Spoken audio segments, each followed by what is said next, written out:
What's up, YouTube? This is Too Raw for TV.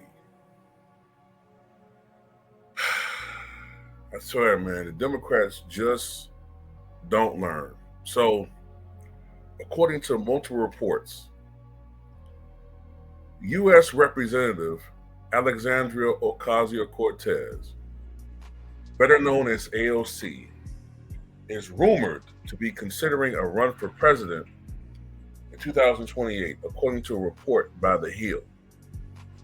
The speculation stems from growing interest among Democratic strategists who view the New York Congresswoman as a powerful voice capable of energizing young voters. Known for her ability to connect directly with constituents throughout social media and unfiltered messaging, Ocasio Cortez has built a reputation for bypassing traditional political norms to engage with audiences. In a recent video, AOC claimed President Trump will bring in a reign of authoritarianism and fascism across America. One Democratic strategist told The Hill she's somebody who can cut through the noise and doesn't talk like Washington, adding that her straightforward communication style resonates particularly well with younger demographics. Supporters of Ocasio-Cortez argue that her mastery of platforms like TikTok, Instagram, and podcasts would make her a formidable candidate, especially as voter outreach increasingly shifts to digital spaces. At 39 in 2028, Ocasio-Cortez would meet the constitutional age requirements for the presidency.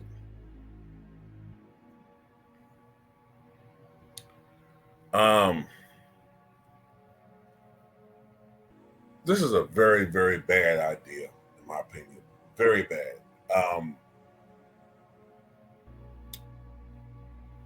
If you thought Kamala Harris lost in a landslide in this election, which technically it wasn't.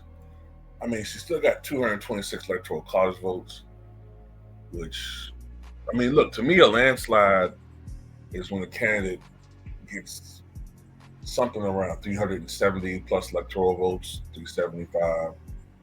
I thought this was still a relatively close race. It's just that when you look at expectations, you can make an argument that Trump won by a very large margin. We look at expectations and what actually happened. But anyway, that's not really the argument here. Ocasio-Cortez will be a disaster, in my opinion. And I don't know what the fuck is wrong with the Democratic Party. I really don't get it. The problem isn't messaging. The problem is not the fact that the Democratic Party is not able to articulate their message properly. The problem is that most voters don't agree with the messaging or the platform the Democratic Party promotes.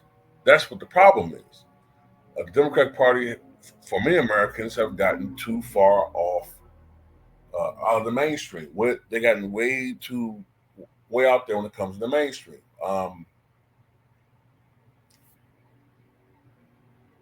I know what they're trying to do. They're trying to put all of their eggs in a basket with AOC.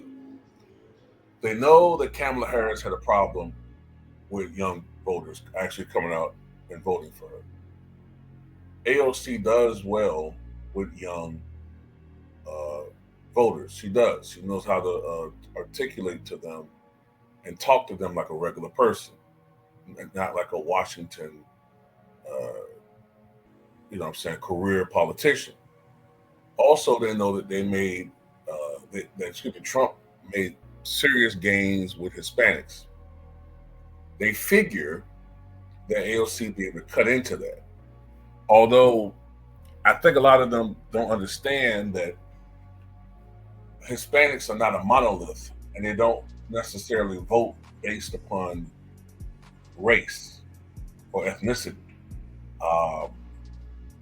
I mean, do some of them do that? Yeah, but they don't necessarily vote only for that. I think technically you could argue she would do better than what Kamala Harris did, but that's, you know what I'm saying, they wouldn't make the gains I think they would. And plus they're trying to get this woman thing out there.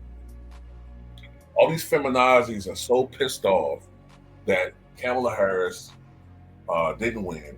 Angela Rye's still going around crying and moping and complaining 3 weeks later how much she hates this country, or hates half the country at least.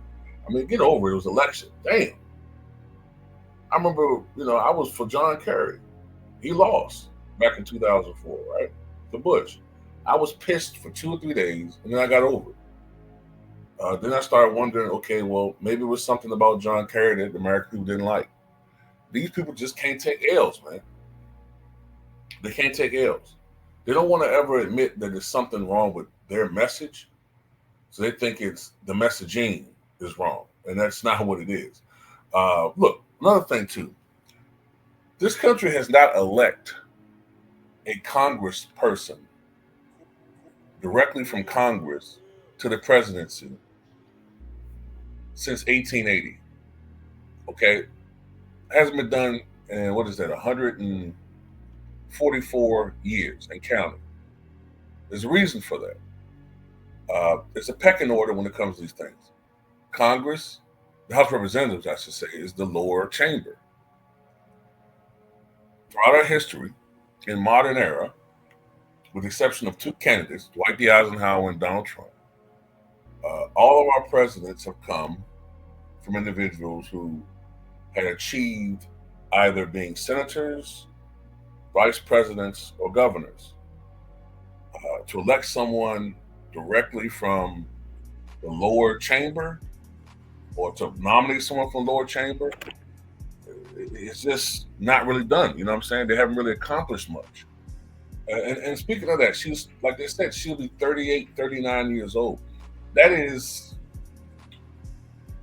5 years younger, or 4 years younger, if she got elected, than John Kennedy was.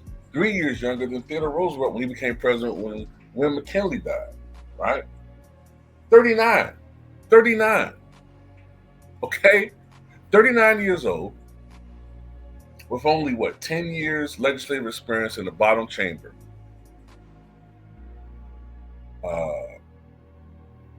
What are her accomplishments, legislative wise? Like, all because you think she's a great speaker and she's somewhat charismatic. And then another thing, that this might be unfair, but then again, they did this to Tim Scott, right? When he was running for president for the GOP ticket, well, the GOP nomination for president.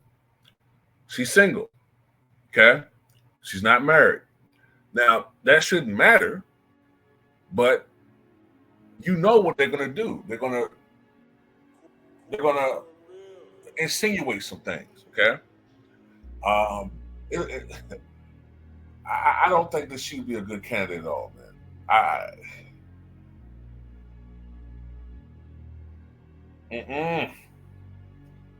Now, I do believe on substance, she would be a far more formidable candidate on substance than Kamala Harris could ever dream of, right? But the problem is, I think that a lot of the things that she's for and that she advocates, and just the optics of it, she would be perceived as out of the mainstream. And I think she'd be tailor-made for whoever the Republicans run, probably J.D. Vance. J.D. Vance is a great debater himself. He's young. He'll only be in his early to mid-40s at the time. That's already pushing it. At least he'll have the vice presidency at his grasp. He's a former senator. Now, you could argue, well, technically, doesn't the J.D. Vance really have this extensive history? Not necessarily, but he's attained high office. He's been a United States senator. He's now vice president. I don't see it, y'all. I don't see how, if Kamala Harris only got 226 electoral college votes, if she only won 19 states, I wouldn't be surprised if AOC was a nominee. Now, I don't know. We could be in totally different situations. That, we don't know what the environment politically is going to be in 4 years. But if, let's just say it's static as how it is right now, let's say things stay somewhat static. Let's say Trump is a semi-successful president in the second term. I don't know. I mean, I just don't see a plausible scenario where she gets elected president. I don't see it. And every state that Kamala Harris won, I can see her losing a couple of those. I can see her losing Minnesota. I can see her losing New Hampshire. I can see her. Well, she'll probably retain New Mexico, I guess. But she'll probably do even worse with white voters. I don't think she makes much ground, man. Whatever ground she may make with Hispanics is going to be offset by losses in other groups. And, they could probably do the same thing. They'll probably nominate some white guy to be her running mate. And don't let it be Pete Buttigieg. I'm not trying to be funny, but don't let it be Pete Buttigieg. My God. I mean, it'll be bad. Then you're talking about losing New Jersey. You're talking about making New York competitive, even though she's from New York. Anyway, that's just my take on it, man. What you guys think?